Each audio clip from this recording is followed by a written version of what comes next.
Muy buenas tardes con todos. Sean todos bienvenidos a este nuevo curso del Centro de Estudios Constitucionales y Parlamentarios.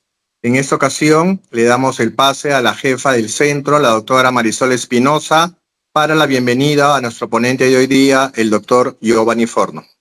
Doctora, tenga usted muy buenas tardes. Bienvenida sea. Muchísimas gracias, don Víctor. Muy buenas tardes a todos y cada uno de los participantes en este curso denominado Reglamento del Congreso Bicameral. Es para el Centro de Estudios Constitucionales y Parlamentarios un honor recibir el día de hoy a nuestro principal expositor, el doctor Giovanni Antonio Forno Flores, quien es abogado y magíster en Ciencia Política por la Pontificia Universidad Católica del Perú. Ha participado en diversos cursos y conferencias de especialización sobre temas parlamentarios en Alemania, España, Estados Unidos y la India. Ingresó al Congreso de la República en el año de 1993 y desde octubre hasta el año 2003 ha sido secretario técnico de diversas comisiones ordinarias y de la Comisión de Ética Parlamentaria. Se ha desempeñado también como jefe del Departamento de Comisiones, del Departamento de Relatoría, Agenda y Actas, y jefe del Centro de Estudios Constitucionales y Parlamentarios, a quien le tiene mucho cariño. Y actualmente, desde el 17 de agosto del 2023, es oficial mayor del Congreso de la República. También ha sido docente en diversos cursos del Centro de Capacitación y Estudios Parlamentarios, del Centro de Estudios Constitucionales y Parlamentarios de la Universidad Antonio Ruiz de Montoya y del Instituto de Gobierno de la Universidad San Martín de Porres. Ha publicado 3 ediciones de Manual de Comisiones y ha participado con artículos en compilaciones sobre estudios del Congreso peruano y derecho parlamentario. Cuenta con diversos artículos publicados en cuadernos, los cuadernos Manuel Jiménez Abad, cuadernos parlamentarios, la Gaceta Constitucional, la revista de Red de Expertos Iberoamericanos en Parlamentos y Qualis Legi. Para el Centro de Estudios es definitivamente un honor empezar con el doctor Forno a dictar lo que significa la nueva estructura del Congreso bicameral peruano. Y precisamente iniciamos con el doctor Forno. Bienvenido, doctor Forno, y muchísimas gracias por su participación.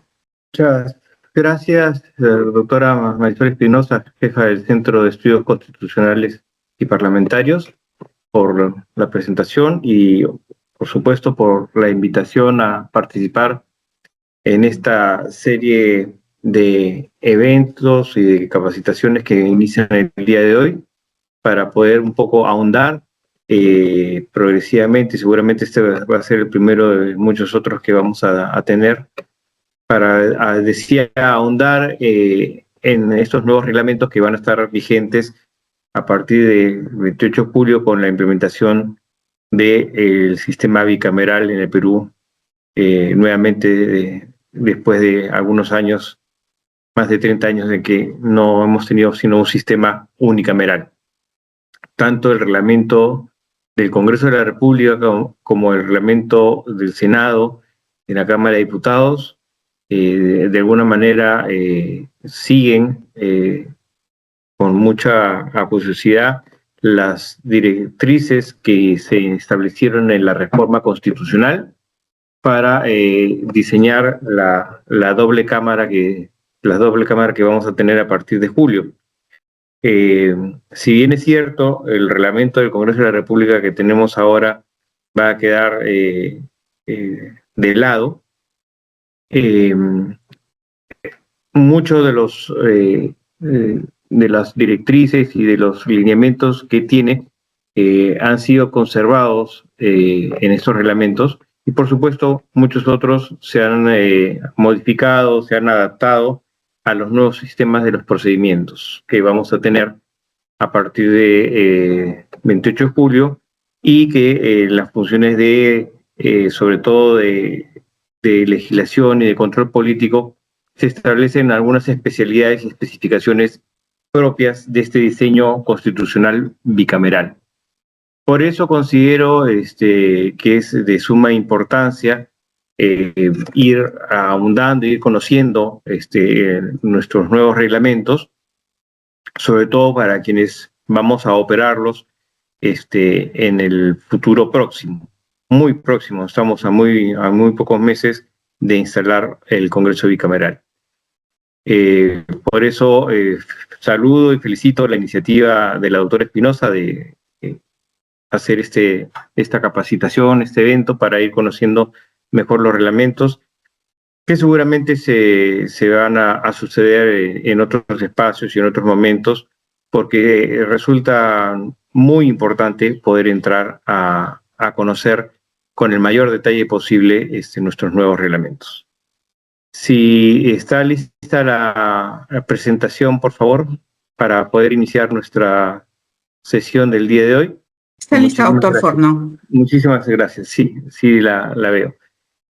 Bueno, el evento, la capacitación sobre el reglamento del Congreso Bicameral del Perú, Cámara de Diputados, Cámara de Senadores y reglamentos del Congreso, antecedentes, novedades y figuras parlamentarias, es el nombre que se ha diseñado en este curso y que tiene por objeto revisar los 3 reglamentos que recientemente ha aprobado el Congreso de la República para poner a disposición del nuevo Congreso bicameral a partir del 26 de julio de este año.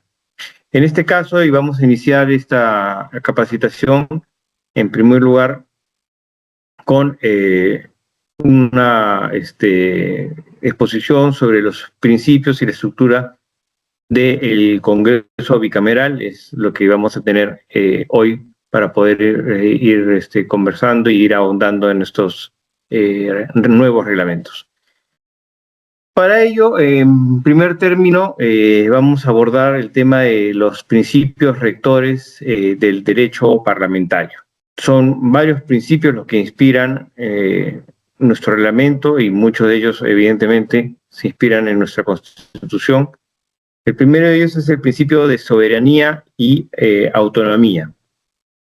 El Congreso de la República es soberano en el ejercicio de sus funciones y tiene autonomía normativa, económica, administrativa y política sancionando su presupuesto y gobernando su economía.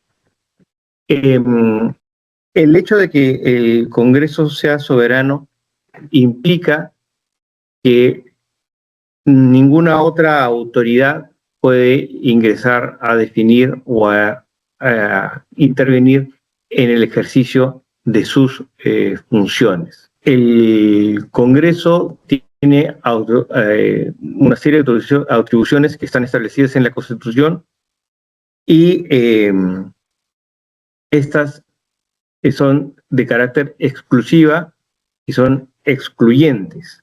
Esto quiere decir que estas atribuciones del Congreso de la República no pueden ser susceptibles de delegación y por tanto ningún otro poder, ninguna otra instancia puede abocarse a ellas. Por supuesto, no pueden abocarse ni interferir en el desarrollo de estas funciones.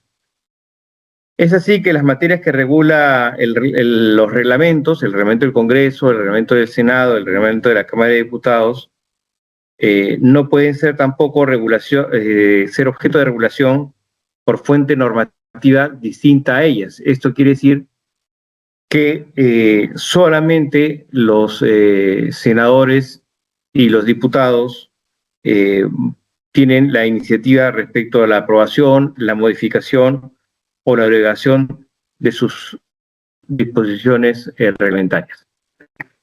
Entonces, este es el contenido, o sería el contenido de nuestro primer principio, que es el principio de soberanía y autonomía.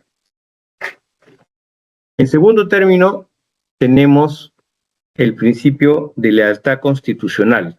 Citando a Tus Asurina, podríamos decir que el principio de lealtad constitucional impone el deber de abstenerse de invadir competencias ajenas, así como de ejercitar sus propias competencias, funciones y deberes, teniendo en cuenta los efectos derivados de los principios estructurales del ordenamiento constitucional, que sus decisiones tendrán en relación con otros niveles institucionales, con la coherencia del sistema jurídico-político con la fundamentalidad del Estado y con la libertad e igualdad ciudadana. Se trata, pues, de una colaboración que se produce mientras se ejercen las tareas propias, lo cual implica hacer compatible el activismo democrático con una cierta autoconcentración, evitando, en consecuencia, la sobreactuación y con el objetivo de contribuir a hacer realidad el patrimonio común constitucional. Pues la democracia no es neutra ni escéptica, debiendo producirse constantemente un cierto rearme ideológico del sistema. La lealtad constitucional va, pues, más allá de una simple actividad pasiva de respeto para traducirse en una vinculación activa del contenido de la Carta Constitucional que nos rige. En ese sentido, de acuerdo al principio de lealtad constitucional y defensa de los valores democráticos, los senadores y diputados actúan o deben actuar con sujeción a la Constitución y a los principios y a los valores democráticos que en ella se consagran, promoviendo en todo momento la defensa del orden constitucional, el respeto al Estado de Derecho y la protección efectiva de los derechos fundamentales. Ello, por supuesto, a través del ejercicio de las funciones que le corresponden. Asimismo, tenemos también el principio de primacía del interés público. La labor parlamentaria se realiza en función del interés público, orientada a la consecución del bien común y a la promoción de los intereses generales de la nación. Se privilegia entonces, o se debe privilegiar, el interés colectivo sobre los intereses particulares o individuales. Y nuevamente, estos principios siempre deben ser desarrollados o deben sustentar las funciones del Parlamento. Tenemos también el principio de inviolabilidad de opinión y de voto. Los senadores y diputados no son responsables ante autoridad ni órgano jurisdiccional alguno por las opiniones y votos que emiten en el ejercicio de sus funciones de legislación, de control político, de representación y las demás que le otorga la Constitución. Y este es un principio muy importante y que está inspirado directamente en un artículo constitucional. Y resulta destacable, además, de traerlo a colación, dado que originalmente este principio y este derecho que tienen los parlamentarios a la inviolabilidad de opinión y voto es un principio que se estableció prácticamente con el nacimiento del parlamentarismo y con el nacimiento del derecho parlamentario para proteger a los parlamentarios en el ejercicio de sus funciones respecto de el poder en su momento de los reyes cuando se instalaron los primeros parlamentos. Y a través de los siglos y de los años se ha ido conservando siempre la inviolabilidad de opinión y de voto a fin de proteger la actividad parlamentaria y la función parlamentaria de cualquier injerencia de algún otro poder y de proteger al parlamentario frente a abusos que podrían cometerse para minar o amedrentar el ejercicio de la función parlamentaria. Destaco este principio de inviolabilidad de opinión y de voto porque últimamente ha entrado, digamos, en el debate, dado que la Fiscalía de la Nación ha iniciado una investigación a una serie de parlamentarios, miembros de la Comisión de Defensa Nacional, justamente por haber debatido y votado un dictamen contraviniendo o chocando directamente con este principio de inviolabilidad de opinión y de voto.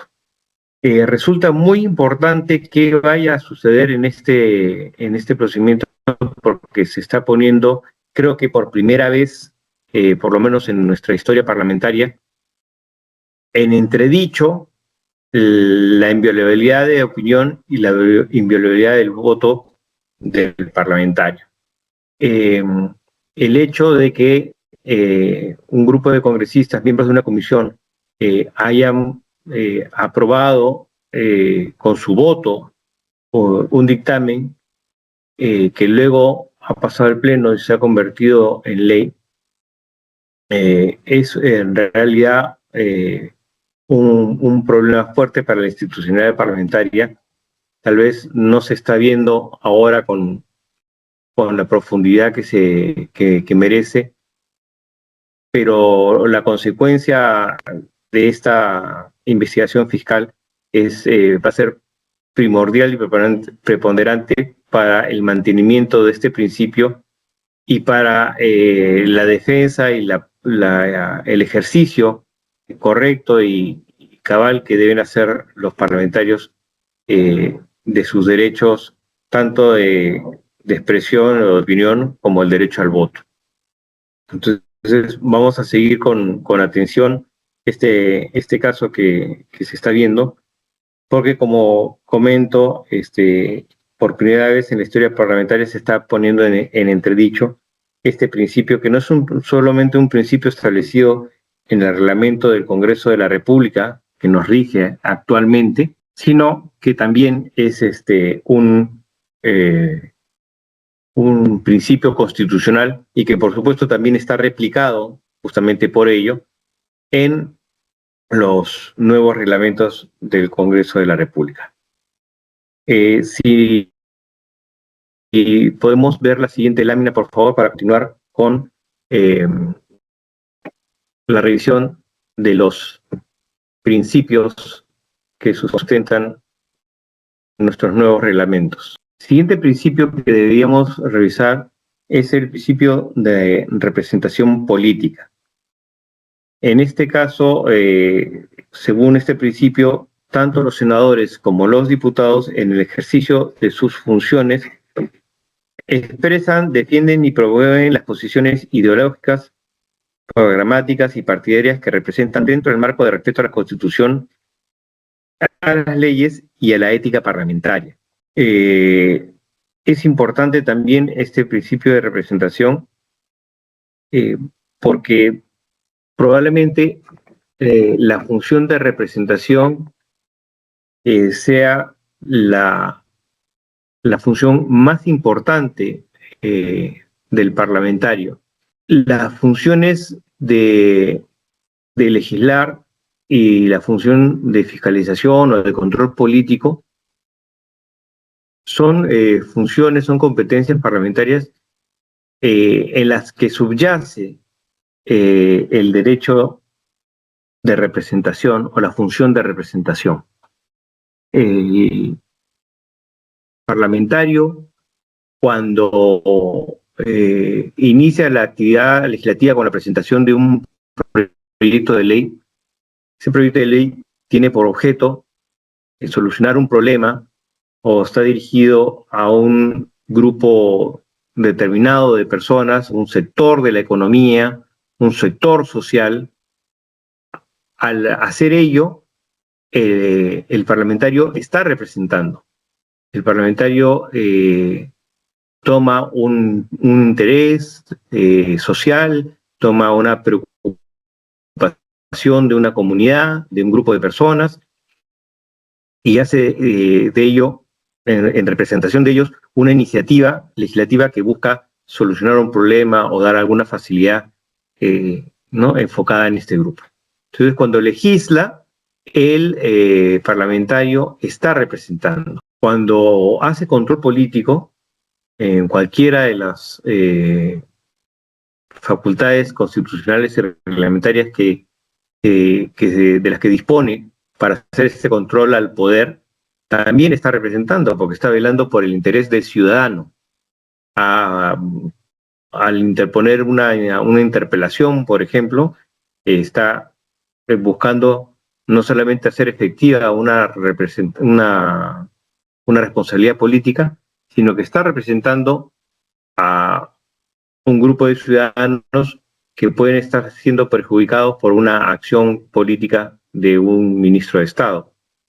Entonces, tanto en la legislación, en la función legislativa, como en la función de control político, hay inmanente una función de representación que, por supuesto, va más allá de eso, no solamente se limita a eso, pero como siempre se menciona que las tres funciones clásicas del parlamentario es legislar, controlar el poder y representar. Siempre que hablo de estos temas, me gusta incidir en ello porque la función de representación está íntimamente ligada a la legislación y al control político también. Y en el caso del diseño del nuevo Congreso bicameral que tendremos a partir del 26 de julio de este año, es importante respecto de la visión parlamentaria de la representación hacer notar la composición del Congreso que vamos a tener. Vamos a tener una Cámara de Diputados elegida por distrito electoral múltiple, es decir, van a estar representadas en la Cámara de Diputados los departamentos. Cada departamento, como es actualmente en el Congreso de la República, va a votar por un número determinado de parlamentarios que en esta ocasión van a, o a partir de estas elecciones, van a configurar una Cámara de Diputados. En el caso del Senado, el Senado, la representación va a desarrollarse o va a configurarse de dos maneras distintas.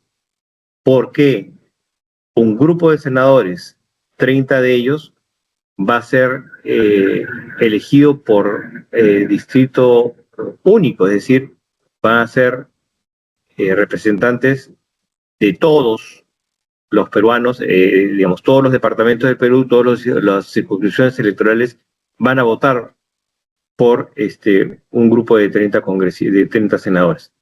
Y la otra mitad del Senado, los otros 30, van a ser elegidos por distritos electorales más pequeños, así por los departamentos, al igual que los diputados. Esto le va a dar una configuración dual al Senado en cuanto a la representación. Si bien es cierto, la Constitución dice que el parlamentario representa a la nación, y eso no deja de ser cierto, representa a todos los peruanos, siempre hay una relación más directa entre el parlamentario y su circunscripción electoral. Y ahora que nuevamente tenemos instalada en nuestro marco constitucional la reelección parlamentaria, esto es más patente todavía, ¿no? Si bien es cierto, el parlamentario tiene una preocupación y una visión nacional y una visión de sus funciones a nivel nacional, siempre va a haber probablemente un interés más particular en la circunscripción a la cual representa. Y eso lo vamos a ver tanto en la Cámara de Diputados como en parte en el Senado. Tenemos también el principio de igualdad y no discriminación. Según este principio, los senadores y diputados tienen la misma jerarquía constitucional. Y eso es sumamente importante porque antiguamente siempre los que recordamos, o los que podemos recordar el Congreso bicameral o algunos periodos del Congreso bicameral que funcionó hasta el año 92, recordamos que siempre se entendía y se decía como que los senadores eran más que los diputados. Y eso seguramente venía sustentado por la forma de elección. Pero siempre se decía o se pensaba o se dejaba entrever que un senador tenía un mayor nivel que un diputado. Si bien es cierto, tienen diferentes orígenes y requisitos para ser elegidos, sobre todo por el tema de la edad, que es un poco lo que diferencia cómo se llega a ser diputado de cómo se llega a ser senador. El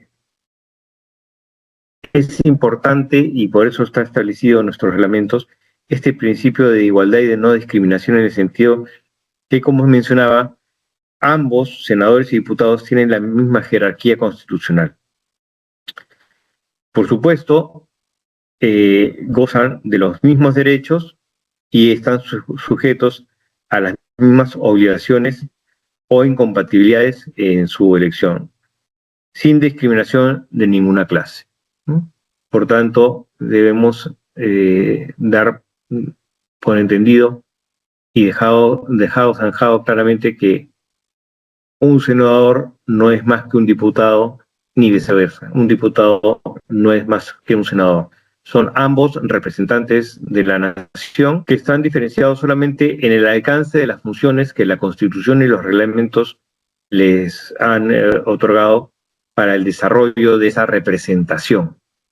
Por tanto, no son diferentes, sino que realizan actividades diferentes o distinguidas, diferenciadas unas de otras, pero ambos son representantes de la nación.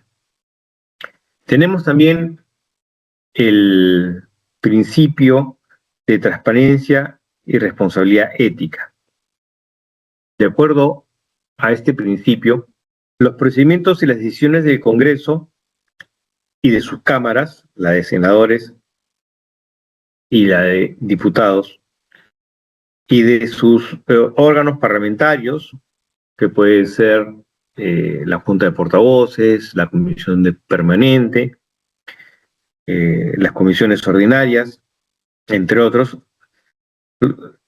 Los procedimientos y decisiones de todos ellos son públicos, salvo las excepciones que pueden estar establecidas en los reglamentos.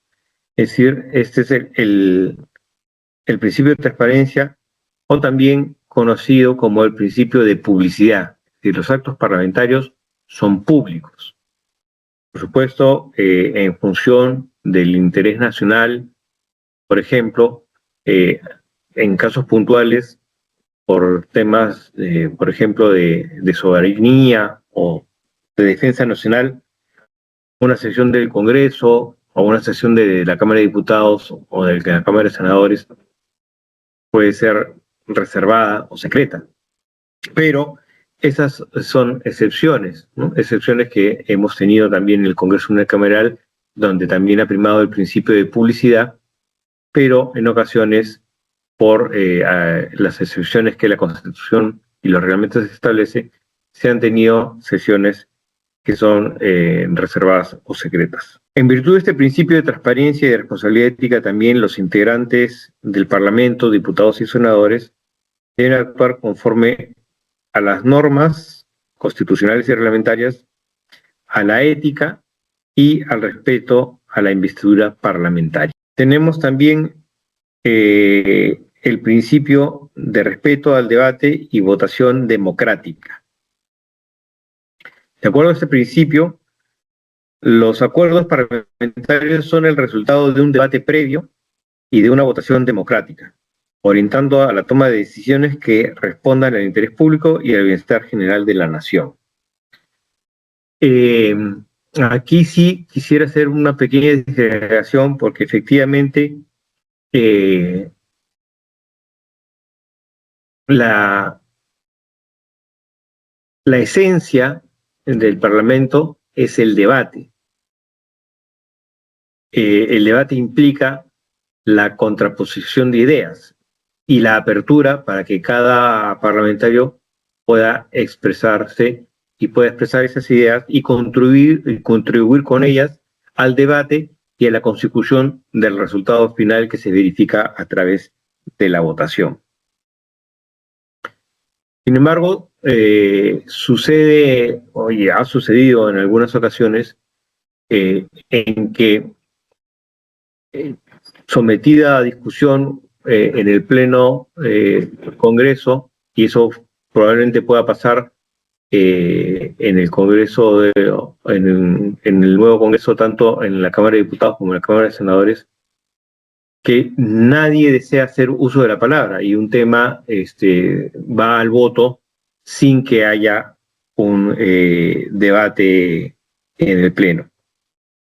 Esto no debiera entenderse como una violación o una falta al principio del debate.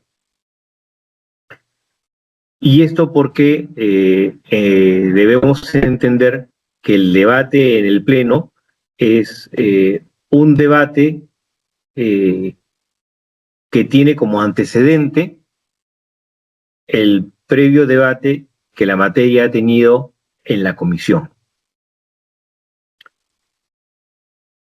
Es muy poco probable, yo en 32 años de experiencia en el Congreso no recuerdo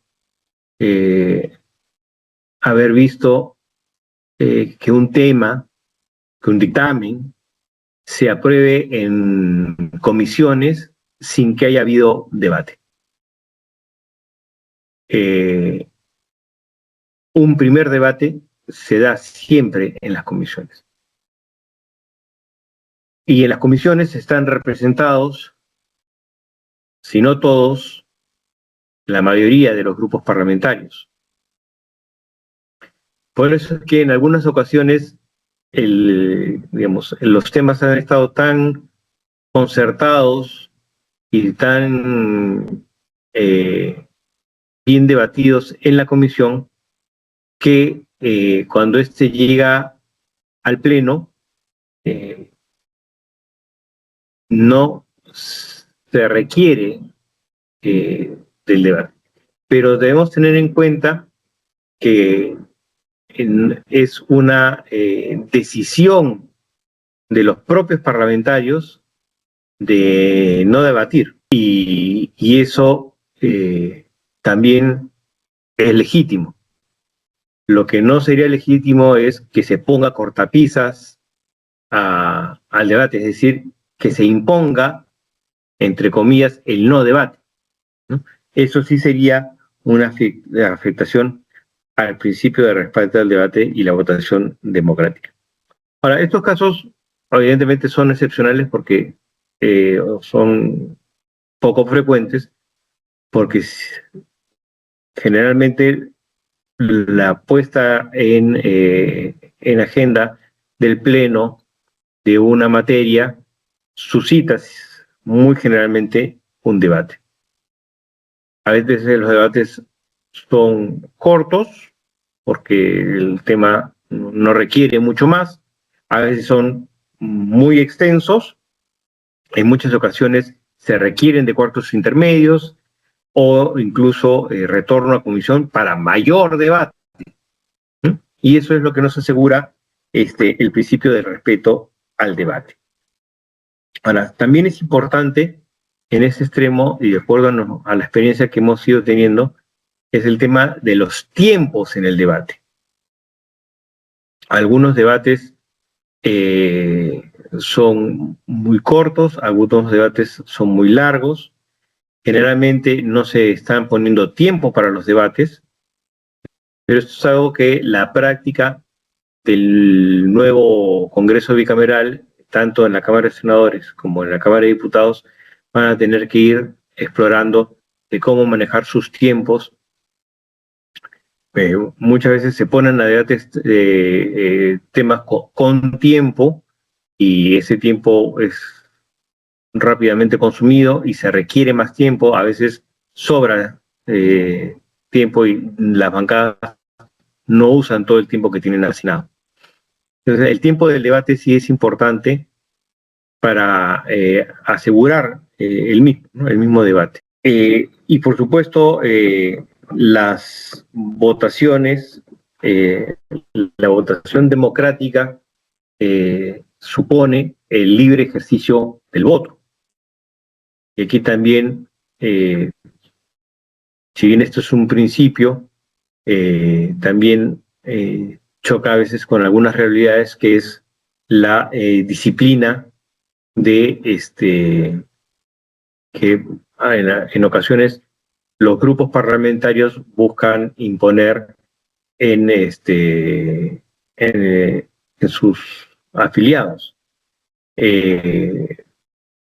Finalmente, el parlamentario no está sujeto a mandato imperativo y por tanto tiene derecho a votar conforme a su conciencia lo establezca. Y eso también es efectivamente parte de este principio de respeto al debate y a la votación democrática.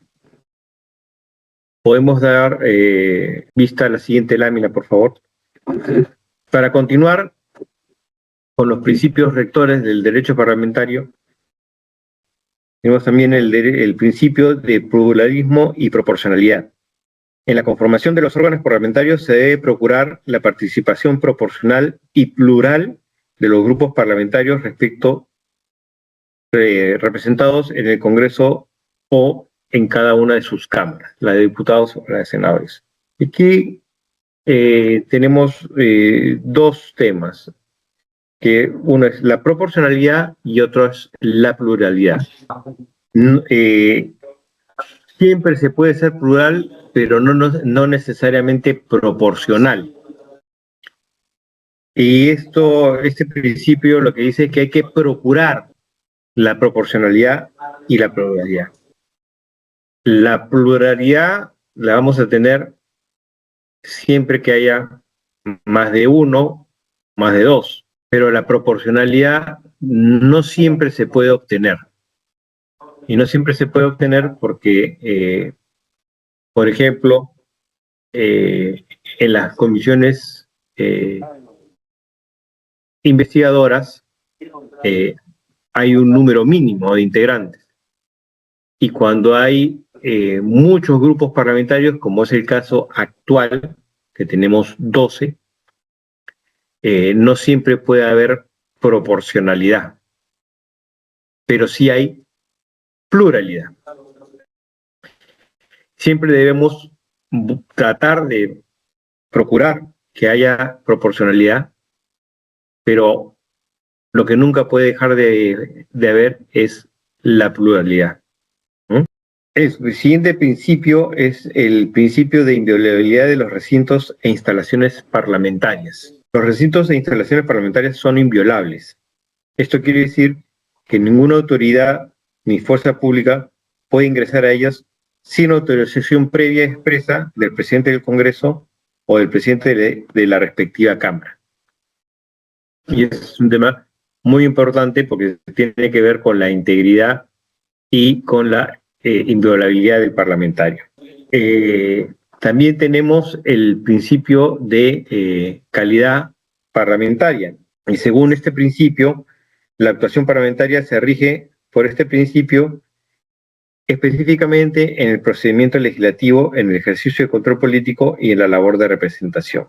Hablando de el procedimiento legislativo, es importante tener en cuenta y conocer que hace relativamente poco la mesa directiva ha aprobado un manual de calidad legislativa que es de uso obligatorio.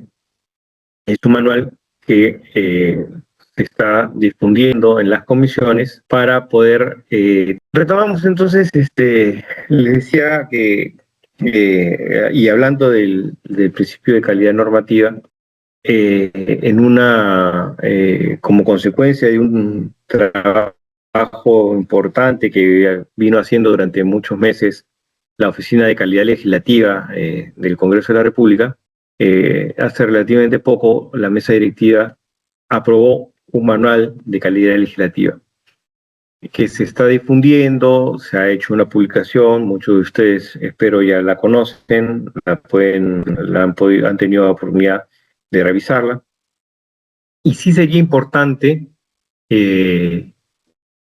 que tomemos más y le demos más importancia a este nuevo manual, porque la idea es justamente ayudar a conseguir productos mejor hechos y con un análisis más limpio, ¿no? Entonces, los invito a informarse y a conocer este manual de calidad legislativa que ya está vigente, pero que creo yo que va a ser de vital importancia en los siguientes meses y sobre todo para aplicarlo y mejorar nuestros procedimientos y el contenido de nuestros documentos, sobre todo los proyectos de ley y los dictámenes que de ellos se generan en el nuevo Congreso bicameral. Si ustedes recuerdan, hace 10 años, más o menos, un poquito más, un poquito menos, se inició el trabajo con el Manual de Técnica Legislativa. Se hizo un Manual de Técnica Legislativa en el Congreso peruano y este manual progresivamente fue calando y fue ayudando a los diferentes operadores del derecho parlamentario, especialmente en las comisiones, a lograr mejores textos y a lograr mejores producción de dictámenes. Con el tiempo, este manual de técnica legislativa que tiene hasta 4 ediciones que se han ido puliendo y se han ido mejorando en el transcurso del tiempo, han llegado a convertirse en un referente. Hoy día escuchamos prácticamente en todos los debates que los presidentes de comisión hacen patente que los textos que están presentando han pasado por filtros de técnica legislativa o que se han mejorado en atención a las observaciones o a las propuestas, a los comentarios que les han proveído los funcionarios de la Oficina de Técnica Legislativa. Yo creo que el manual de calidad tiene la misma vocación de ir siendo conocido y ir siendo asimilado y ir siendo usado cada vez más en nuestro trabajo parlamentario. Yo creo que con excelentes resultados que creo que son los que debemos buscar siempre para mejorar la calidad de nuestros productos parlamentarios. Finalmente, de esta lámina tenemos el principio de innovación, mejora continua y desarrollo constitucional. El Congreso y sus cámaras, en el marco de sus competencias, deben promover la innovación y la mejora continua de los procedimientos parlamentarios y administrativos, incorporan progresivamente tecnologías de la información que contribuyan al desarrollo institucional y aseguran la disponibilidad, la transparencia, el acceso, la integridad, la autenticidad, la confidencialidad, la seguridad y la conservación de los datos e información según corresponda.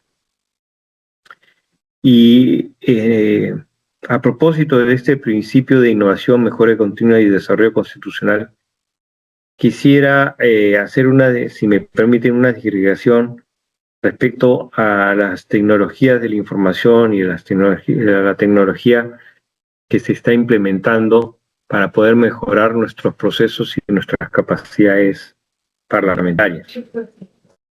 Los temas de innovación siempre son importantes y hay que usar estos instrumentos para mejorar mañana con papá a comprar un ventilador para acá, ¿ya? Debe haber acá en Totus, debe haber en acción.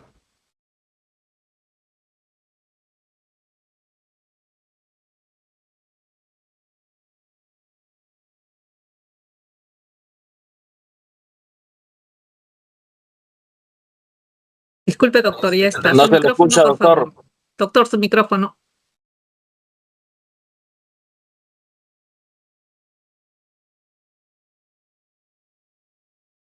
Listo. Ahora sí, les decía que les pediría a los participantes que tengan sus micros apagados para poder continuar con la exposición y que al final seguramente vamos a tener oportunidad para tener algunas preguntas y algunas interacciones con todos ustedes. Decía que la tecnología y la incorporación de recursos tecnológicos es importante para el desarrollo de la función parlamentaria. Y este principio de innovación va en esa dirección. Y sí quería compartir con ustedes que ya actualmente estamos teniendo y usando algunas herramientas tecnológicas que ya están, como les decía, empleándose en los servicios parlamentarios. Por ejemplo, tenemos el servicio de inteligencia artificial para los servicios de transcripción. Se sabe que todas las sesiones de los órganos parlamentarios son grabadas y ahora estamos usando inteligencia artificial para convertir automáticamente el audio de estas sesiones que se registran en un formato digital en textos mediante empleo de inteligencia artificial, lo que está reduciendo significativamente los tiempos de este proceso de transcripción, optimizando el trabajo de esta oficina y de tal sentido teniendo una mayor eficiencia, ya que las transcripciones se están produciendo y entregando a las comisiones y a los distintos órganos más rápido, ¿no? Con la ayuda de la inteligencia artificial. Asimismo, se han desarrollado otros productos que ya están funcionando, que están a base de esta innovación tecnológica. Tenemos, por ejemplo, el control de calidad de técnica legislativa. Es una herramienta que realiza una revisión de las fórmulas legales de los predictámenes mediante el empleo de algoritmos que tienen como fuente el manual de técnica legislativa del cual les hablaba hace un momento, el reglamento del Congreso y otros recursos lingüísticos que permiten reducir los tiempos de revisión de estos instrumentos procesales parlamentarios, ¿no? Esa es una herramienta que está a disposición de la Oficina de Técnica Legislativa y que está optimizando el trabajo de esta oficina, que con ayuda de esta herramienta tecnológica está teniendo mayor capacidad de poder atender mayor cantidad de productos de los dictámenes y con mayores precisiones. También tenemos el análisis normativo, que es una herramienta que cuenta con un servicio de análisis de constitucionalidad, competencia legislativa y riesgos normativos para su empleo en el estudio de la iniciativa legislativa en comisiones, que permite la detección temprana de riesgos normativos, identificando posibles incoherencias o impactos no previstos antes del debate político. También tenemos un sistema de traducción automatizado que permite traducir documentos de PDF de forma inmediata mediante algoritmos lingüísticos basados en inteligencia artificial, con selección de idiomas de origen y destino para diferentes idiomas. En este momento lo tenemos disponible en la biblioteca del Congreso para el inglés y el francés, y estamos trabajando para tener disponible también en otros idiomas.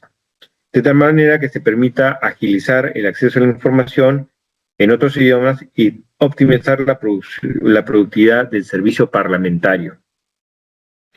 Entonces, estas son herramientas de innovación tecnológica, de inteligencia artificial, con las que ya en este momento ya estamos contando y que con ellas vamos a iniciar esta etapa bicameral, pero estamos desarrollando ya mismo algunas otras soportes tecnológicos, otras herramientas de inteligencia artificial y recursos tecnológicos innovadores que permitan tener un manejo más eficiente del trabajo parlamentario. En la siguiente lámina, y continuando con nuestra disertación, nos toca ver la naturaleza y jerarquía normativa del reglamento del Congreso y de los reglamentos de las cámaras. Los reglamentos tienen fuerza y rango de ley y tienen naturaleza orgánica.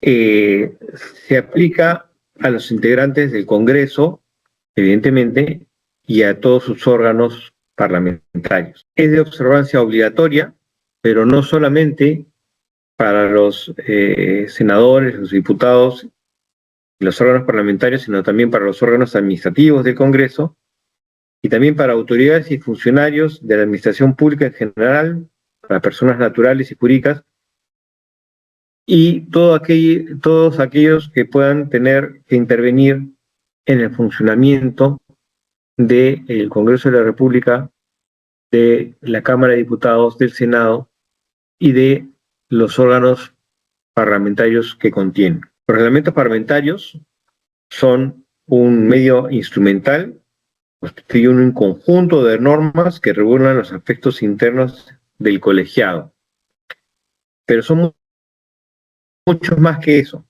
Son instrumentos legales que estructuran, ordenan y regulan el poder del Estado, Congreso de la República, sus funciones, los actos que se requieren para el ejercicio de estas y los procedimientos que estas funciones desencadenan.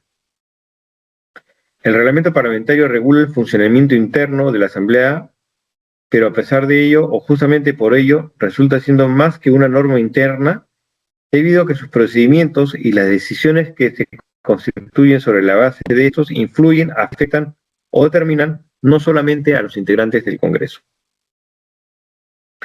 Los procedimientos parlamentarios extienden sus efectos y su fuerza vinculante externamente, fuera del Congreso, sobre funcionarios o personas que no forman parte de esta institución. Por ejemplo, el Congreso designa al Contralor General de la República, elige al Defensor del Pueblo, nombra magistrados del Tribunal Constitucional, designa una parte de los miembros del directorio del BCR y ratifica al presidente de dicha institución, del Banco Central de Reserva. Esto es, por cierto, solo un pequeño ejemplo de la fuerza vinculante de los actos, procedimientos parlamentarios y decisiones que recaen en el Congreso de la República y cuya regulación está contenida en los reglamentos.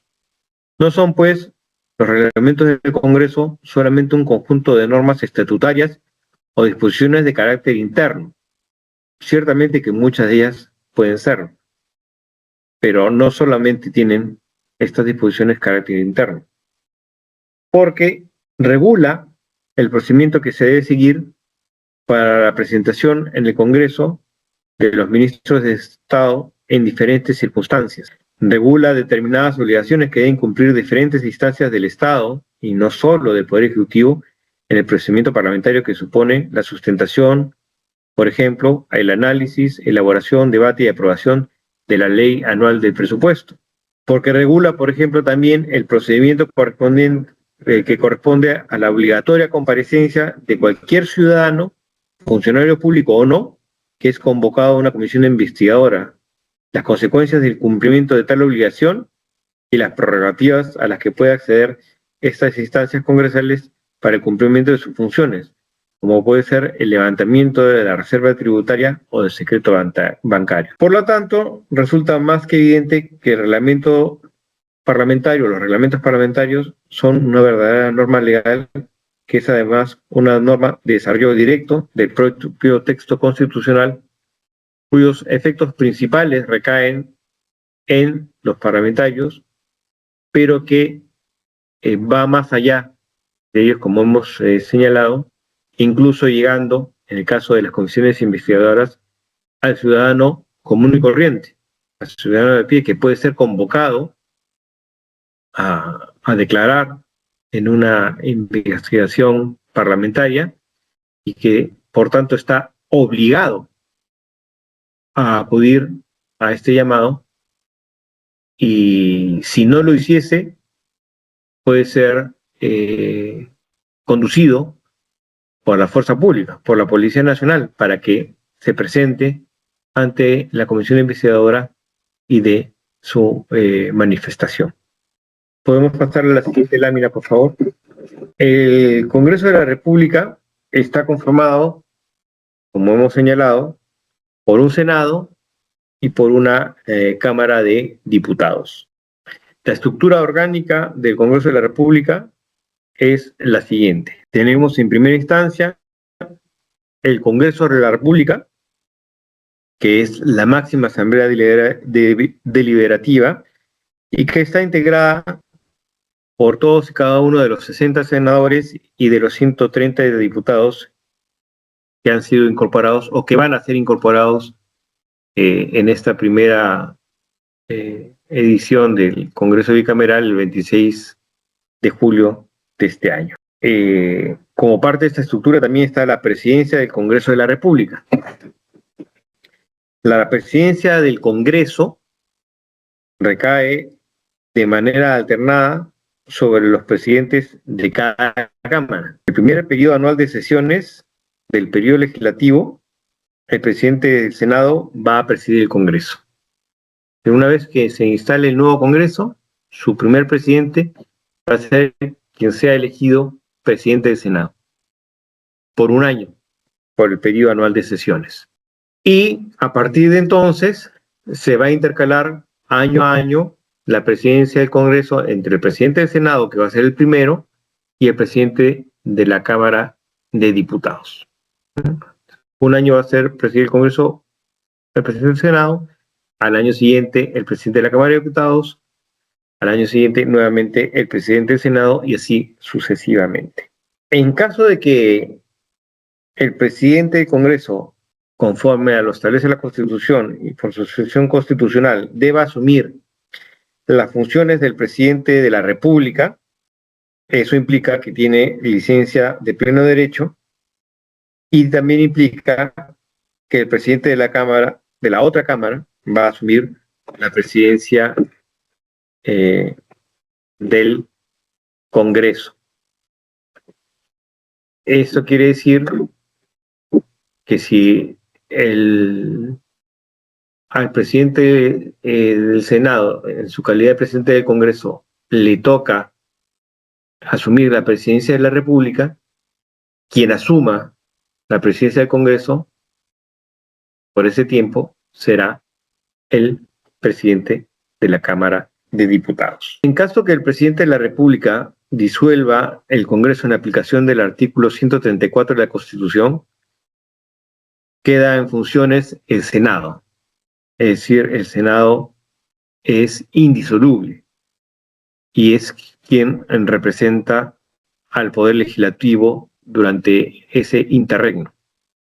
En este caso, el presidente del Senado es, y lo dice así el reglamento, es el presidente del Congreso. Tenemos también como otro órgano del Congreso de la República la mesa directiva del Congreso de la República. Este es el órgano encargado de dirigir los debates que se realizan en el Pleno del Congreso y en la Comisión Permanente. La mesa directiva del Congreso de la República está conformada o está integrada por un presidente y 3 vicepresidentes conforme a la siguiente composición. Preside la mesa directiva el primer vicepresidente será el presidente de la otra Cámara. El segundo vicepresidente, el primer vicepresidente de la Cámara que ejerce la presidencia del Congreso. Y el tercer vicepresidente, el primer vicepresidente de la otra Cámara. Esto suena un poco a trabalenguas, pero lo vamos a dilucidar y explicar con un ejemplo. Como hemos dicho, a partir de el 26 de julio se instala, se conforma el nuevo Congreso bicameral y vamos a tener un presidente del Senado y un presidente de la Cámara de Diputados. En el primer año de funcionamiento del Congreso bicameral, julio del año 27, el presidente del Congreso va a ser el presidente del Senado. Por tanto, el presidente del Senado va a ser el presidente de la mesa directiva del Congreso de la República. Como el presidente del Senado es el presidente de la mesa directiva del Congreso de la República, el primer vicepresidente de esta mesa directiva va a ser el presidente de la Cámara de Diputados. El segundo vicepresidente de la mesa directiva del Congreso de la República, el primer vicepresidente del Senado. Y el tercer vicepresidente de la mesa directiva del Congreso de la República va a ser el primer vicepresidente de la Cámara de Diputados. Y al siguiente año va a ser al revés. Va a presidir la mesa directiva el presidente del Congreso el presidente de la Cámara de Diputados y, por tanto, el primer vicepresidente de esta mesa directiva del Congreso de la República será el presidente del Senado, y lo mismo ocurrirá con el segundo vicepresidente y el tercer vicepresidente. El otro órgano que vamos a tener en el Congreso de la República es la Junta de Portavoces Conjunta. La Junta de Portavoces Conjunta va a estar compuesta por la mesa directiva del Congreso de la República, que es la que acabamos de reseñar, y la Junta de Portavoces de cada Cámara. Como sabemos, la Junta de Portavoces es el órgano que comprende a la mesa directiva de una Cámara y al vocero de cada uno de los grupos parlamentarios. Por tanto, esta Junta de Portavoces Conjunta estará compuesta por los miembros de la mesa directiva de conjunto del Congreso y por la Junta de Portavoces del Senado y de la Cámara de Diputados, que estarán conformadas por los voceros de los grupos parlamentarios representados en el Senado y en la Cámara de Diputados. Esta Junta de Portavoces Conjunta va a tener a su cargo la aprobación de la agenda del Congreso, que va a ser propuesta por la mesa directiva. La mesa directiva va a tener que armar una agenda, una propuesta de agenda, y esta propuesta de agenda va a ser aprobada por la Junta de Portavoces Conjunta. Esto, obviamente, para cuando tenga que sesionar el Congreso. La Junta de Portavoces Conjunta también se puede reunir o se deberá reunir para adoptar acuerdos en relación con el tiempo y las formalidades del debate de las sesiones del Pleno y de la Comisión Permanente. Los acuerdos de la Junta de Portavoces Conjunta se adoptan con el voto aprobatorio de la mayoría de los números de miembros de cada Cámara ahí representados. Los integrantes de la mesa directiva no votan, solo votan los voceros, como sucede actualmente. Tenemos también como órgano del Congreso de la República la Comisión Directiva del Congreso de la República. Esta comisión directiva es el órgano encargado de la dirección administrativa del Congreso de la República. Y está conformada por los miembros de las mesas directivas del Senado y de la Cámara de Diputados. Es decir, los integrantes de las mesas directivas de diputados y de senadores se juntan y conforman la comisión directiva del Congreso, cuya atribución principal es promover la coordinación y los consensos necesarios para resolver los asuntos administrativos, logísticos y de recursos humanos del Congreso de la República y de sus cámaras. Para este efecto, propone a cada Cámara para su aprobación correspondiente el Plan Quinquenal de Desarrollo Institucional y el proyecto de presupuesto institucional, los que deben ser ratificados por el Pleno del Congreso. La Comisión Directiva del Congreso se va a reunir al menos, o se debe reunir al menos, una vez al mes y facultativamente cuando lo solicite indistintamente la mesa directiva del Senado o la mesa directiva de la Cámara de Diputados. El otro órgano que tenemos, y el último de esta lista, es la Comisión Bicameral de Presupuesto y Cuenta General de la República, que va a ser el órgano especializado que se conforme para el estudio y dictamen de los proyectos de ley de presupuesto, de endeudamiento y de equilibrio financiero. Pero también va a tener a su cargo esta comisión bicameral la resolución respecto de los créditos suplementarios, las habilitaciones de partida y las transferencias de partida. Y finalmente también va a tener a su cargo la revisión de la cuenta general de la República. Esta comisión bicameral de presupuesto va a estar integrada por igual número de senadores y de diputados designados por sus cámaras, de acuerdo con los principios de pluralidad y proporcionalidad. El número de integrantes de la Comisión Bicameral de Presupuesto no debe exceder el 20% del número total de miembros del Congreso. Por tanto, esta comisión no puede estar conformada por más de 38 ministros. La presidencia un integrante distinta a la del presidente, o sea, a la de diputados, y el cargo es la vicepresidencia está en diputados y la secretaría en el Senado.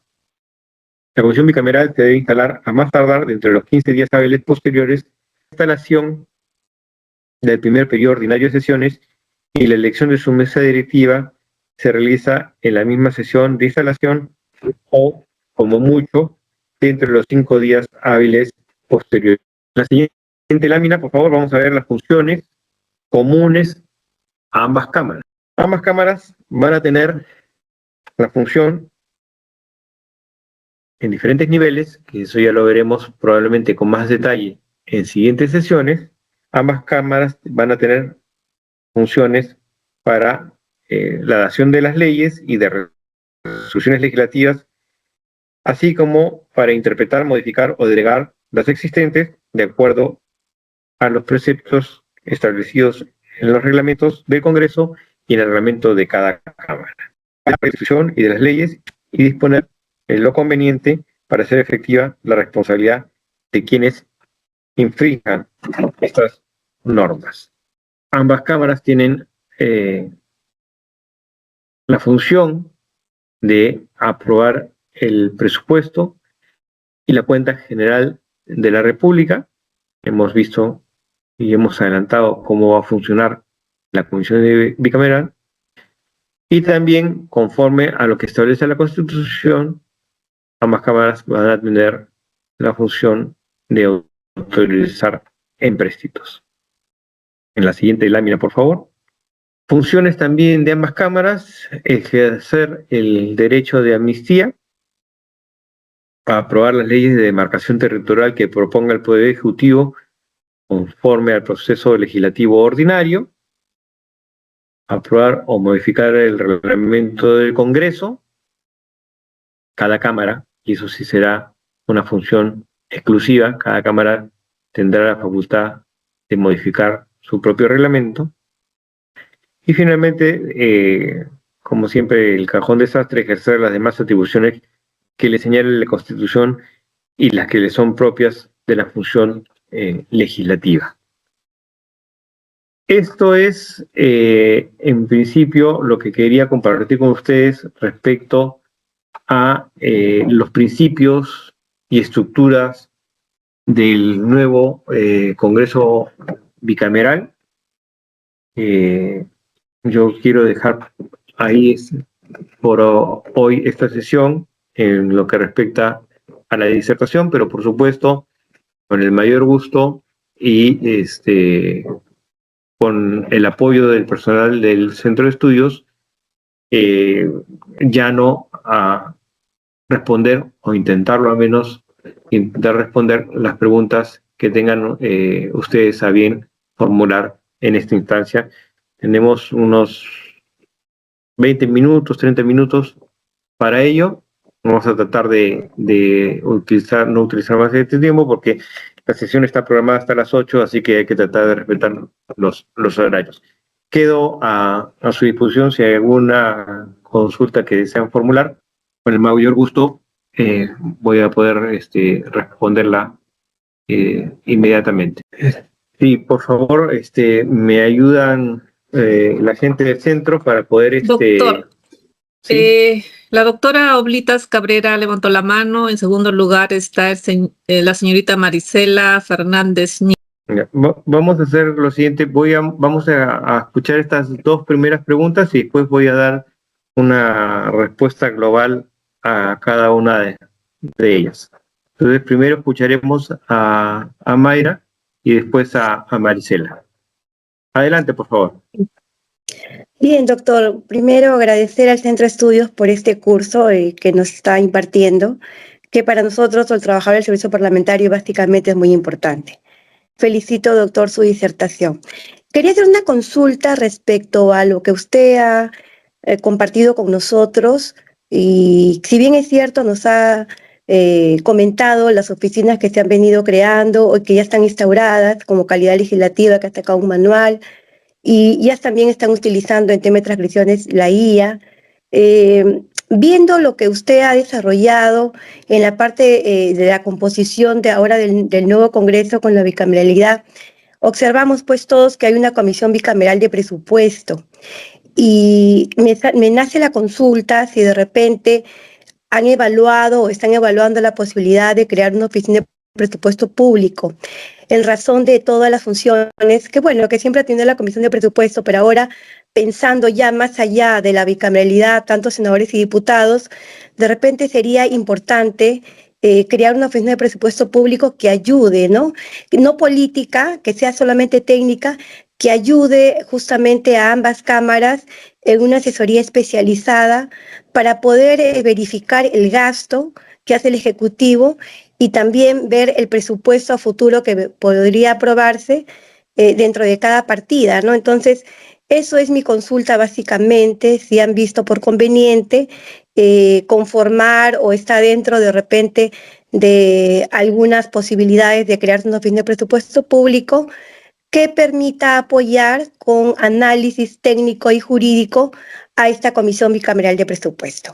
Básicamente, doctor, esa es mi consulta y quedo a la espera de su respuesta. Gracias. Gracias, Mayra. Marisela. Sí, doctor, muchas gracias. ¿Cómo están? Buenas noches a todos los compañeros. Me uno a lo dicho por la doctora Maita y realmente al Centro de Estudios agradecer a la doctora Marisela Espinosa y a todo su equipo porque esto es importante para nosotros. Mi pregunta es sobre la presidencia de la República, algo que no me quedó muy claro. Tenemos un Congreso, ¿ok?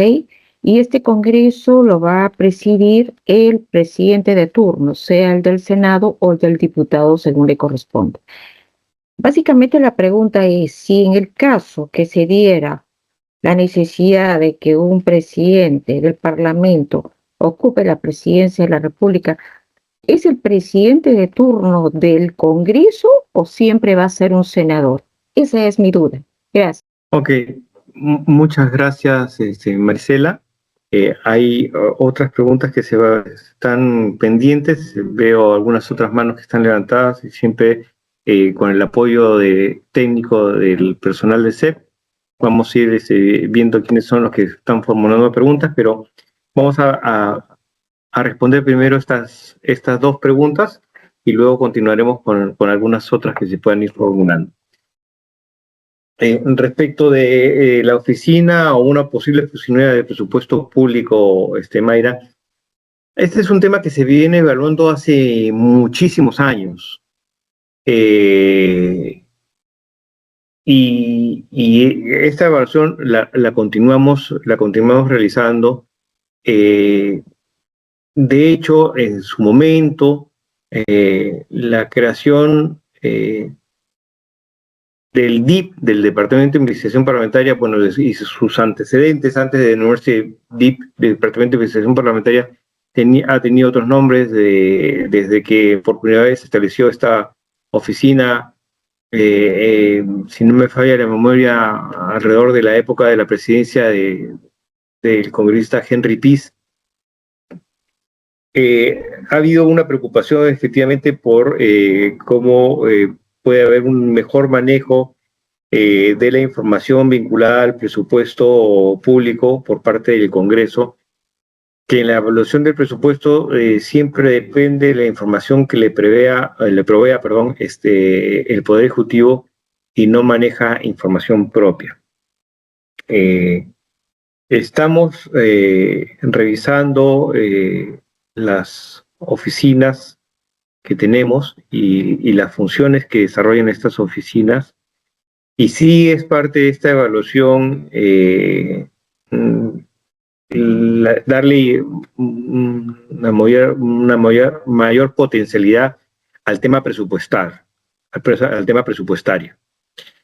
no sé si exactamente como una oficina dentro del organigrama del Congreso. Por supuesto, organigrama y estructura que va a quedar al nuevo Congreso como una propuesta. Sabemos que el nuevo Parlamento podrá tomar otras decisiones, pero sí creo que es importante como servicio parlamentario dejar formalmente una propuesta de estructura y de funciones del servicio parlamentario. Y en ese extremo estamos evaluando y viendo cómo fortalecer el tema, vamos a ponerlo en esos términos, el tema presupuestal, el tema de la información y de la evaluación presupuestal, ya sea como una oficina propia o como una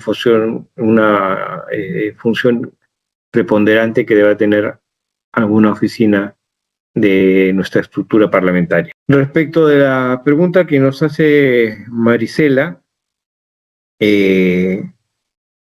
si es que hay la necesidad constitucional de que quien ejerza la presidencia del Congreso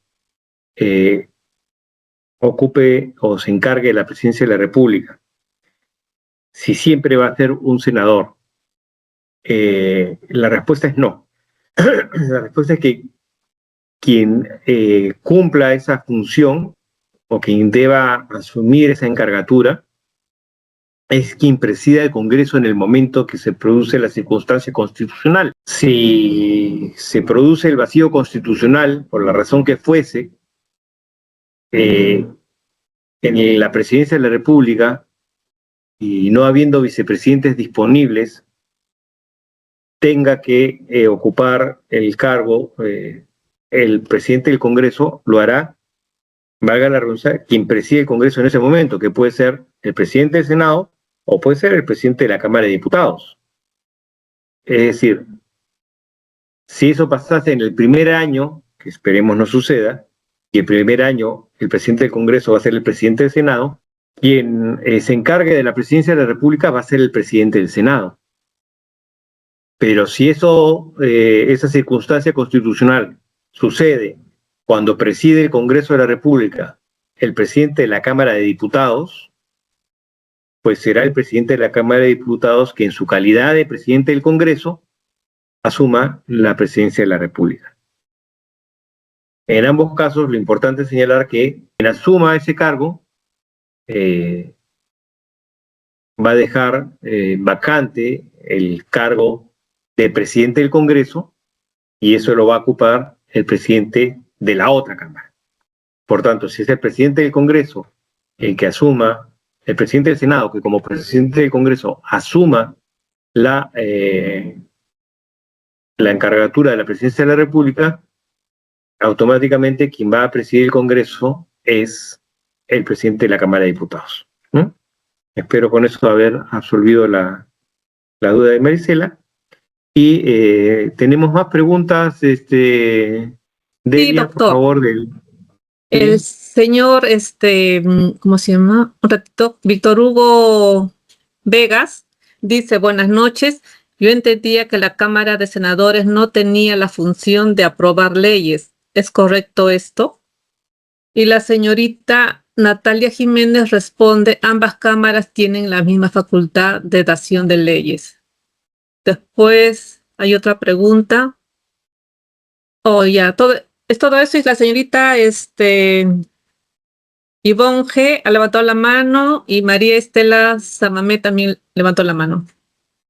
Entonces, vamos a escuchar las preguntas, por favor, de Ivonne y de María Estela. Muy buenas Sí, doctor. noches. Ay, a ver. No, soy María Estela, doctor. Muy buenas noches.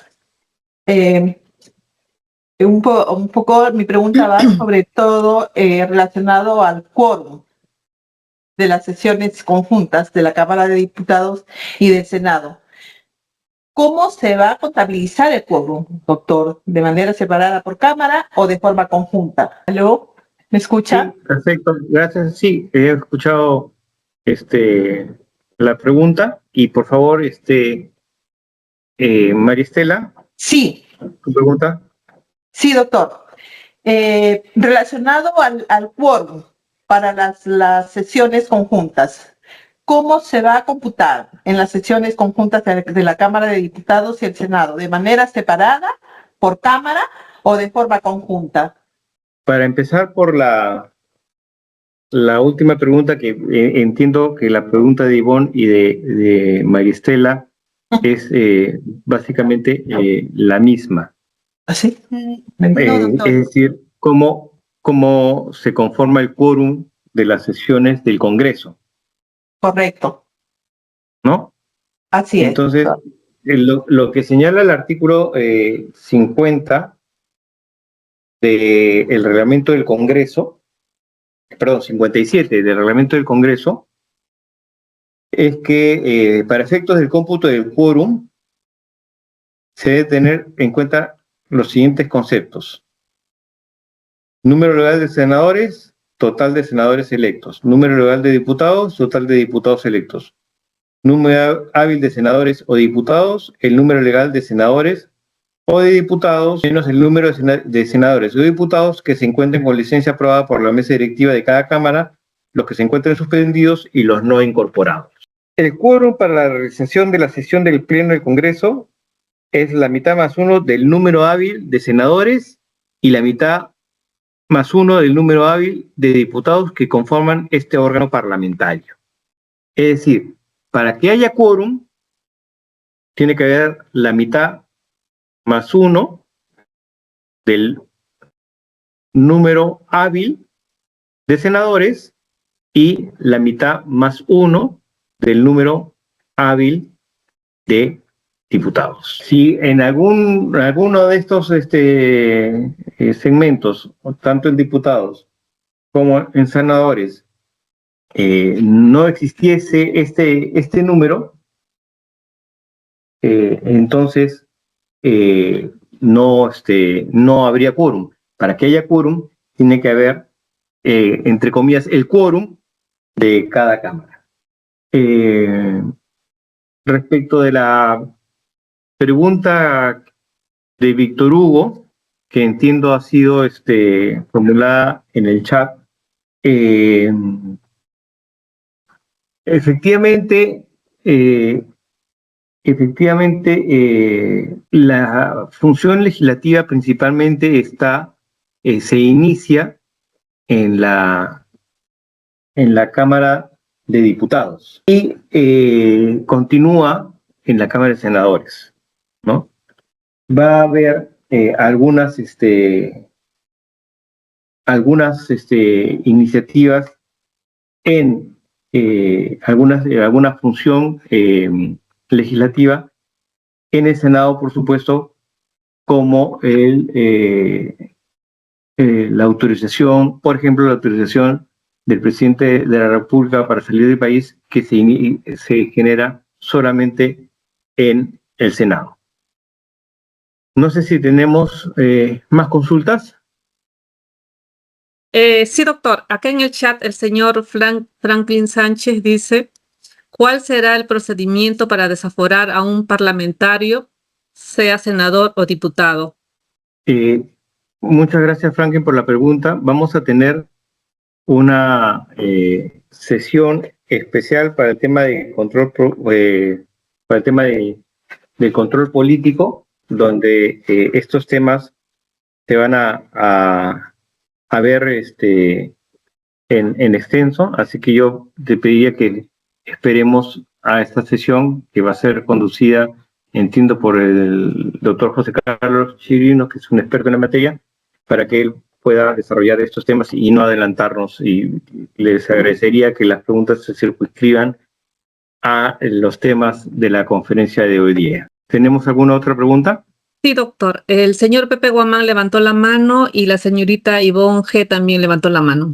Ya, primero escuchemos a Pepe y luego escucharemos a Ivonne. Adelante, Pepe. Gracias, doctor. Buenas noches a todos. Doctor, si bien no ha tocado el artículo 9 referido a fuentes del derecho parlamentario que precisa el reglamento, pero digamos ya pasó este aspecto, mi duda es, si bien se establece una relación de cuáles son estas fuentes, en el literal L refiere las prácticas, costumbres o usos parlamentarios. Podría entenderse que estas prácticas se refiere a lo ocurrido en estas 3 décadas, poco más de 3 décadas de Congreso unicameral. ¿Podrían servir algunas de estas experiencias ya sea en comisiones o en el pleno propiamente, porque todo lo demás se hace referencia a lo que ocurre en el Senado y a lo que ocurriría en el Senado o ocurriría también en diputados. Le agradezco la respuesta. Gracias, Pepe. Ivonne. Muy buenas noches, doctor Forno, y felicitaciones por la ponencia. Doctor, quisiera saber si en el reglamento que contempla del Congreso bicameral y esta establece como función común de ambas cámaras dar leyes y resoluciones legislativas, ¿esto se refiere, doctor, a una potestad legislativa autónoma de cada cámara o una competencia compartida que requiere intervención de ambas dentro de un procedimiento legislativo? Gracias. Gracias a ustedes. Respecto a la pregunta de Pepe sobre el artículo 9, las fuentes del derecho parlamentario, y específicamente a las prácticas, costumbres o usos parlamentarios, los cuales se desarrollan conforme a sus atribuciones constitucionales, dice el literal L del artículo 9 del reglamento del Congreso de la República. Tenemos que tener en cuenta primero que el reglamento del Congreso de la República regula, digamos, todo lo que es común a ambas cámaras y también lo que se requiere para el funcionamiento cuando éste sea necesario de ambas cámaras conjuntamente, que es en las sesiones del Congreso de la República. Respecto a las prácticas las costumbres y los usos, esto es algo que, claro, venimos de 30 años de unicameralidad, entonces, claro, se han generado una serie de prácticas y de usos que diariamente en el desarrollo de nuestras actividades, tanto en las comisiones como en el Pleno y en otros órganos, empleamos, ¿no? Estas son prácticas parlamentarias. La práctica parlamentaria, mientras que sea aplicable a la situación, va a poder ser usada y aplicada tanto en la Cámara de Senadores como en la Cámara de Diputados, como en el propio Congreso. Siempre que eso sea aplicable y ayude, porque la idea de la práctica o el uso de la costumbre es, ante el vacío de la norma, cómo se ha actuado antes, ¿no? Entonces, los usos, las costumbres, la práctica es un conjunto, un acervo de hechos que se han sucedido y que, como se han usado en múltiples ocasiones, se establece como una suerte de precedente, ¿no?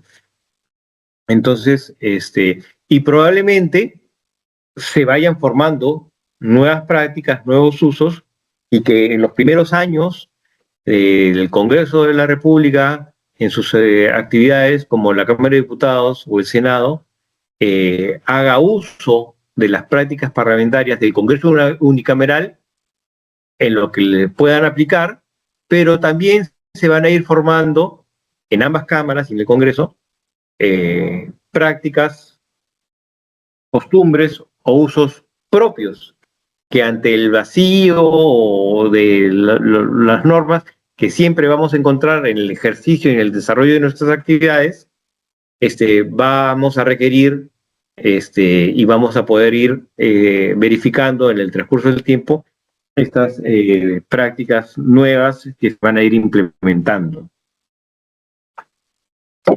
Respecto de la pregunta de Ivonne, efectivamente el procedimiento legislativo en el diseño de este nuevo Congreso que vamos a tener a partir del 28 de julio o del 26 de julio de este año, y conforme a lo establecido en el reglamento, en la reforma constitucional, y está recogido en los reglamentos, va a ser un proceso compartido que inicia en la Cámara de Diputados y culmina en el Senado, ¿no? Y por tanto, ambas cámaras van a tener no las mismas atribuciones, pero sí van a intervenir ambos en el procedimiento legislativo. ¿Tenemos más preguntas? Sí, doctor. El señor Roberto Bota levantó la mano, Gwen Silvestre también y Melissa Ayala también. Entonces, vamos a escuchar en ese orden, primero a Roberto, luego a Wens y finalmente a Melissa. Adelante, Roberto. Gracias. Buenas noches, doctor Forno. Primero que todo, agradeciéndole que nos comparta sus conocimientos. Permítame hacerle una observación, luego una pregunta. Uno de los cambios notorios que se observan en el reglamento del Congreso es que se ha eliminado el Consejo Directivo. Es más, en los 3 reglamentos, me parece. ¿Por alguna razón se tomó esa decisión de eliminar el Consejo Directivo? Porque veo que muchas de las funciones están pasando a la Junta de Portavoces. Y otra pregunta es que en las juntas de portavoces del Senado y de la Cámara de Diputados, veo que no existe el impedimento de que los miembros de la mesa voten, lo que sí se ve en la Junta de Portavoces conjunta. Esas 2 preguntas, doctor Forno. Perfecto, gracias. Wens. ¿Cómo está, doctor Forno? Buenas noches. Buenas noches a todos los presentes. Bueno, agradecido por la exposición. Y yo básicamente quería hacer un breve comentario y luego una pregunta relacionada básicamente a los principios del nuevo reglamento del Congreso. Bueno, si bien este modelo, digamos, este nuevo reglamento contiene varios principios que yo lo considero básicamente programáticos, ¿no? El asunto fundamental me parece y el punto crítico me parece que está relacionado al proceso de implementación, o sea, cómo acompañamos para que estos principios sean operativos y que se vuelvan exigibles en el día a día. Por ejemplo, en el tema de la coherencia normativa, en el tema de la evaluación ex ante o ex post de las iniciativas, o en el tema de la sostenibilidad fiscal, en el tema de la transparencia del lobby, por ejemplo. El reglamento declara básicamente lo que es hacia dónde debemos ir, o hacia dónde debe ir el Congreso, pero no lo tiene claro el cómo se debe asegurar esa calidad que se busca en el Parlamento, en la elaboración de los productos o de la misión institucional del Parlamento. Entonces, yo estaba pensando, por ejemplo, qué principios podrían faltar incorporarse de tal manera que se haga un poco más operativo la implementación de este conjunto de principios programáticos. Por ejemplo, faltaría incluir el tema de la motivación y la evidencia, la sostenibilidad fiscal, que es fundamental, que en los últimos 5 años, digamos, se ha vulnerado sistemáticamente, o sea, el impacto presupuestario me refiero. El tema de la transparencia del lobby e integridad por el tema de conflicto de intereses y sobre todo lo que se hace muy poco es el tema de la evaluación ex post de leyes y el tema de control de resultados. Esa es básicamente mi inquietud, doctor Forno. Le agradezco por la atención. Gracias, pues. Melissa. De que el presidente del Congreso asuma la presidencia de la República, la mesa directiva del Congreso también se reconfigura automáticamente. En ese escenario, el vicepresidente del Congreso pasa a asumir la presidencia del Parlamento independientemente si proviene de la Cámara de Diputados o del Senado. Así sería consecutivamente, ¿verdad? Eso es. A ver, vamos a responder.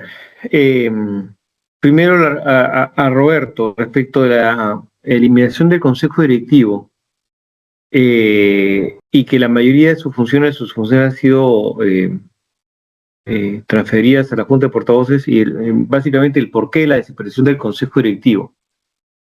El Consejo Directivo es una figura que con el paso del tiempo prácticamente funciona muy poco. De hecho, desde que me tocó la responsabilidad de ocupar por segunda vez la oficina mayor en el 2023, hemos procurado tener consejos directivos cada 15 días, como mucho cada 3 semanas, para darle movimiento al consejo directivo, pero en los últimos años los consejos directivos funcionaban 4 veces al año, 5 veces al año. Y un poco la decisión que se adoptó, que se vivió, es que teníamos un órgano que no operaba mucho y un órgano que se incorporó tardíamente al reglamento del Congreso, porque la Junta de Portavoces no estuvo en el Congreso, en el reglamento del Congreso desde el principio, sino que vino después. Y justamente, digamos de alguna manera, a raíz del establecimiento de la Junta de Portavoces, el Consejo Directivo empezó a declinar en la frecuencia de su funcionamiento y fue cada vez mayor.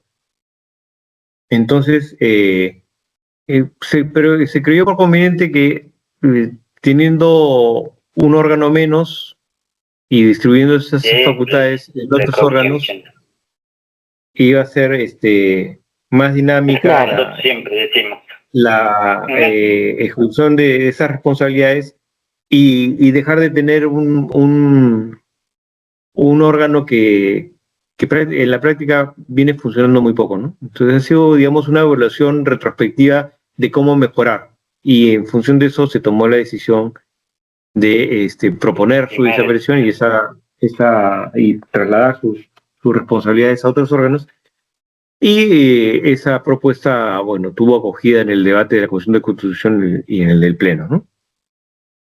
Respecto más que pregunta, el comentario de Buens, sí, efectivamente, lo malo de tener una lista de principios es que siempre podemos encontrar algunos otros que podemos incorporar.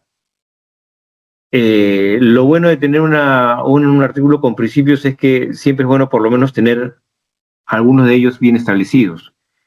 Estos que tú mencionas, como los de la motivación, la integridad, el equilibrio fiscal, por supuesto que son importantes, son buenos, y que probablemente podrían ser incorporados al reglamento en futuras modificaciones, ¿no? Ahora, debemos entender que los principios, más allá de su registro reglamentario, van a tener vida en tanto y en cuanto los parlamentarios le den esa vida, ¿no?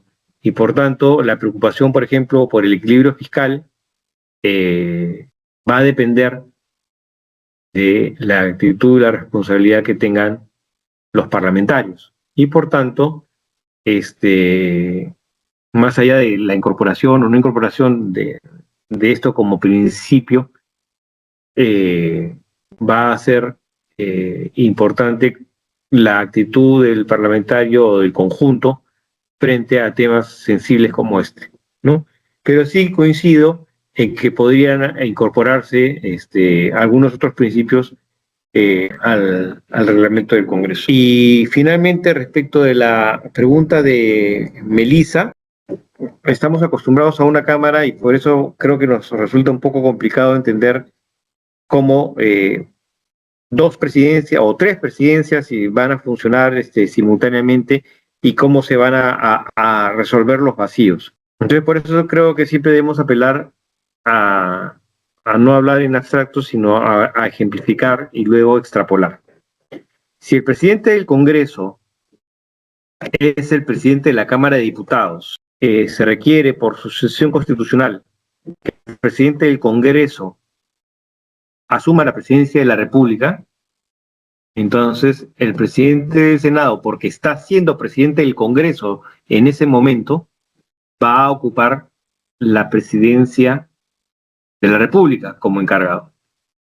Y se va a encargar de la presidencia del Congreso el presidente de la otra Cámara, es decir, el presidente de la Cámara de Diputados.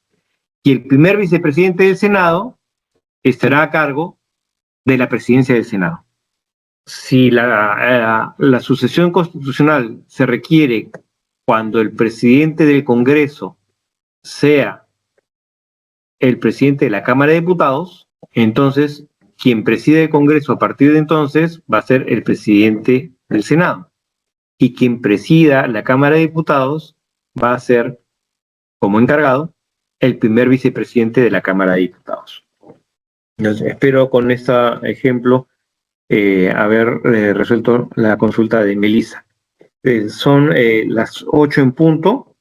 Yo quiero agradecerle nuevamente al Centro de Estudios por haberme permitido darles esta charla. El jueves tenemos una segunda charla que estoy esperando ansiosamente y les quiero agradecer a todos ustedes por su participación.